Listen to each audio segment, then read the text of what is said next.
Movie की शुरुआत में हमें एक कपल दिखाया जाता है जो एक जंगल में होते हैं। उनका नाम रिची और हेली होता है और वो सड़क के किनारे क्लाइंबिंग कर रहे होते हैं।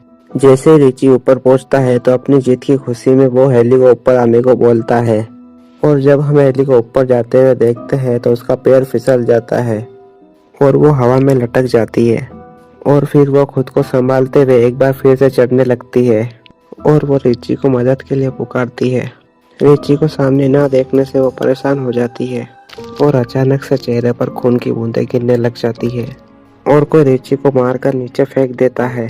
इससे पहले कि वो और कुछ समझ पाती उसकी रस्सी को जोरों से खींचने लगता है और वो रस्सी को काट देती है।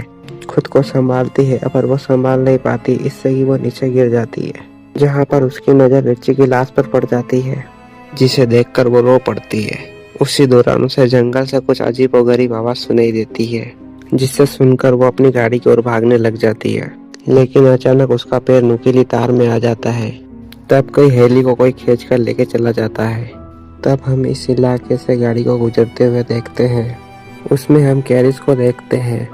वो इंटरव्यू देने के लिए एक शहर से दूसरे शहर की ओर जा रहा होता है। सफर के दौरान एक ट्रैफिक जाम में फंस जाता है। वो बाहर आकर किसी से ट्रैफिक जाम के बारे में पूछता है। तभी ड्राइवर उसे बताता है कि 5 मील दूर एक केमिकल का ट्रक पलट गया है जिसके चलते हमें कुछ घंटे यहीं पर गुजारने पड़ेंगे। ये सब सुनकर कैरिस बहुत ज़्यादा परेशान हो जाता है। वापस गाड़ी में आकर बैठ जाता है और वो अपने आप को ट्रैफिक में फंसा देखकर गाड़ी घुमा लेता है। वो लेट होने की वजह अपनी कंपनी को बताता है, लेकिन वहाँ पहाड़ी इलाका होने की वजह से मोबाइल में नेटवर्क नहीं आ रहे होते हैं। फ़ोन की तलाश में उसे एक गैस स्टेशन का बोर्ड दिखाई देता है। अपनी गाड़ी वहां ले जाता है और रास्ते में उसे बहुत सारी लावारिस गाड़ियां दिखाई देती है। वो एक गैस स्टेशन पर पहुंचता है जहां उसकी नज़र स्टेशन के मालिक पर पड़ती है। या तो वो बीमार लगता था या फिर बेवड़ा लगता था। फिर वो कंपनी में फ़ोन लगाने की कोशिश करता है लेकिन बात नहीं हो पाती। फिर वो स्टेशन मालिक से पूछता है कि दूसरे शहर जाने का रास्ता है क्या यहाँ से, लेकिन वो आदमी इसकी बातों को इग्नोर कर देता है। तभी वहाँ पर एक मैप पर वह शहर जाने का दूसरा रास्ता देखता है। वहाँ पर एक शॉर्टकट रास्ता बना हुआ भी होता है। फिर वो उस आदमी से उस रास्ते के बारे में पूछता है। फिर वो आदमी कहता है कि तुम इस रास्ते से भले चले जाओ। फिर वो गाड़ी लेकर उस रास्ते से रवाना हो जाता है जहाँ पर वो जंगल से निकलते हुए इंटरसेक्शन तक पहुँचता है। वहाँ पर उसे 2 रास्ते दिखाई देते हैं और वो सोच में पड़ जाता है और वो अपनी गाड़ी दूसरे रास्ते की ओर चला जाता है।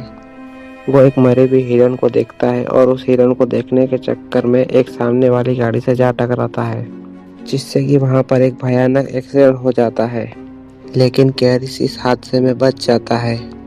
फिर इस गाड़ी के मालिक इस गाड़ी की आवाज़ सुनकर वहाँ पर आ जाते हैं और कैरिस से उसका हाल पूछते हैं। खुद को संभालते हुए कैरिस इनसे माफ़ी मांगता है और रास्ते के बीच सड़क में इन्हें गाड़ी लगाने की वजह पूछता है, जहां पर फ्रांसिन उसे बताती है कि सड़क पर किसी ने नुकीले तार बिछा रखे थे जिसकी वजह से गाड़ी के टायर फट चुके थे।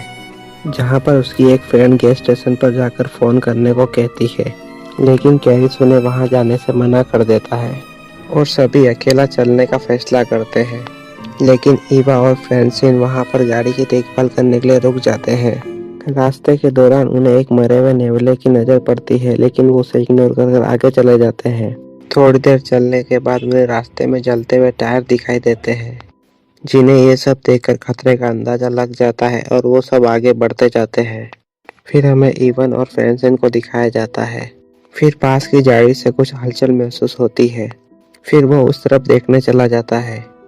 फिर फ्रांसिन उसे वहां ना देखकर बहुत ज़्यादा परेशान हो जाती है और वो उसे ढूंढने के लिए बाहर निकल जाती है और चलते चलते रास्ते में उसे एक जूता मिलता है और वहां पर ईवन का कान कटा हुआ दिखता है और वो वहां पर रोने लग जाती है और तभी एक आदमखोर आकर उसे मौत के घाट उतार देता है। फिर हमें कैरिस दिखाया जाता है जो एक घर की ओर जा रहे होते हैं। कैरिस वहां पर ढेर सारी गाड़ियों को देखकर परेशान हो जाता है। फिर वो मदद मांगने के लिए घर की ओर जाते हैं। फिर उन्हें पता चलता है कि इस घर में कोई नहीं है। फिर सब कॉल करने के लिए घर के अंदर आते हैं। तभी उनकी नज़र खाने के टेबल ऊपर जाती है। उस टेबल का हाल देखकर लगता था कि इस घर की बरसों से सफाई नहीं हुई है। दूसरी तरफ चश्मे और चाबियां मिलती है। जैसे ही कैरिस फ्रिज को खोलता है तो हम देखते हैं कि बहुत सारी आजाएं पड़ी है इंसानों की। फिर जेसी को एक वही नुकीली तार दिखती हैं जिससे कि उनकी गाड़ी को टायर फटा था। फिर वो बाहर निकलने ही वाले होते हैं कि कैरिस की नज़र बाहर खिड़की पर पड़ती है, जहाँ पर एक गाड़ी के साथ इनकी गाड़ियाँ भी आती हुई दिखाई देती है। फिर वो चारों पिछले दरवाजे की ओर भागते हुए दिखाई देते हैं। फिर दरवाजा बंद होने की वजह से वो चारों घर के अंदर ही छुप जाते हैं। फिर एक आदमखोर आदमी वहाँ फ्रांसिका की लाश को नीचे फेंक देता है। तभी कैरिस की नज़र फ्रांसिका की डेड बॉडी पर पड़ती है। कैरिस और जैसे दोनों ही घबरा जाते हैं। फिर हमें 3 आदमखोर दिखाए जाते हैं। फिर अपने तेजधार हथियारों से फ्रांसिका की लाश को काट कर और खा जाते हैं। फिर वह वहीं पर ही सो जाते हैं। फिर वहीं पर कैरिस और जैसी दबे पांव निकलने की कोशिश करते हैं। तभी वहीं पर एक आदमखोर की नज़र इन पर पड़ जाती है और वो वहाँ पर कैसे भी करके वहाँ से चारों भाग जाते हैं और वो तीनों आदमखोर उन्हें ढूंढने के लिए निकल ही जाते हैं। चारों उस तरफ जाते हैं जहाँ पर लावारिस गाड़ियाँ होती है और वो आदमखोर वहाँ पर आ जाते हैं। कैरिस उनकी गाड़ी चुराने की सोचता है और चिल्लाते हुए उनके सामने भागता है और वो उन 3 आदमखोरों का ध्यान उनकी ओर खींचता है। तभी एक आदमखोर गोली मारता है और कैरिस जख्मी हो जाता है। फिर स्कॉट वहां से भागने लगता है कि वहां पर कैरिस को कोई मार न दे। तभी कैरिस वहां पर उसकी गाड़ी आदमखोरों की गाड़ी चुरा लेता है। तभी स्कॉट वहां पर गाड़ी की ओर आ रहा होता है। तभी वहां पर आदमखोर उसको तीर मारकर वहीं पर मार देते हैं। फिर वह तीनों जान बचाकर वहां से भाग जाते हैं, लेकिन आगे जाके इनका ट्रक फंस जाता है और वो तीनों गाड़ी छोड़कर वहां से भाग जाते हैं और वो तीनों आदमखोर इनका शिकार करने के लिए निकल पड़ते हैं।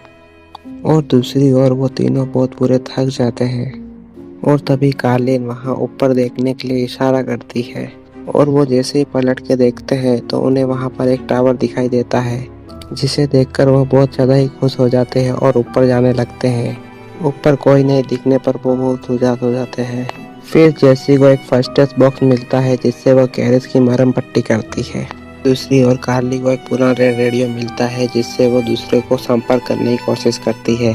तभी कैरिस को वहाँ पर अजीब सी आवाज़ सुनाई देती है। तभी नीचे देखता है तो वहाँ तीनों आदमखोर होते हैं।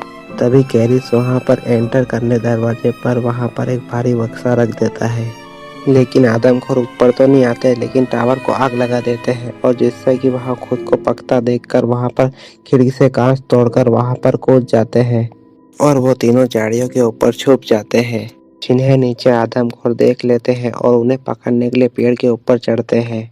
आदमखोर को ऊपर आते हुए देखकर वहाँ एक झाड़ियों से दूसरे झाड़ियों की ओर जाने लगते हैं, लेकिन एक आदमखोर कार्लिन के पास आ जाता है और उसको मार देता है।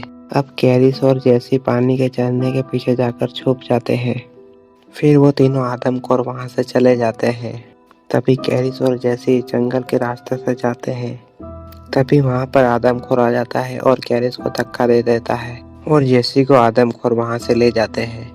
तभी कैरिस को रास्ते में पुलिस की गाड़ी दिखाई देती है और वो उसकी ओर भागता है। तभी वहां पर एक पुलिस ऑफिसर गाड़ी से बाहर आता है और उसकी एक आंख में तीर लग जाता है और वहां पर एक आदमखोर आता है और कैरिस गाड़ी के नीचे छुप जाता है। फिर हमें वो घर दिखाया जाता है जहां पर जैसी को आदमखोरों ने बांध के रखा है। जैसे ही वो आदमखोर जैसी को मारने की कोशिश करता है, वहां पर उसे गाड़ी की आवाज सुनाई देती है।